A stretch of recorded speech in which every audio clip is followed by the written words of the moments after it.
ஒரு Poonamallee British company குமாஸ்தா தேவை என்று அட்வர்டைஸ்மென்ட் வர, நேரே நான் பூந்தமல்லி போஸ்ட் ஆஃபீஸ் சென்று சைக்கிளில் கேட்டேன். அவர்கள் அங்கு பிரிட்டிஷ் ஃபேக்டரி இருக்கு என்று சொன்னவுடன் நான் அட்ரஸிற்கு சென்றால், அங்கு அக்கவுண்டன்ட் மிகவும் ஆச்சரியத்துடன் இன்று காலை தானே உனக்கு அட்வர்டைஸ்மென்ட் குடுத்தது பத்திரிகையில் என்றார். எல்லாம் வேலையில்லா திண்டாட்டம் தான் சார் என்று கூறிவிட்டேன். அவர் என்னை அப்பாயிண்ட் செய்து விட்டார்.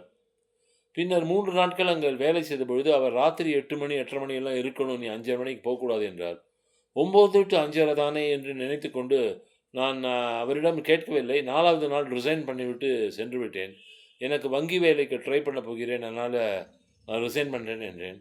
நீங்கள் இருங்கள் இங்கேயே 5:30க்கே போகலாம் என்றால் வேண்டாம் என்றேன்.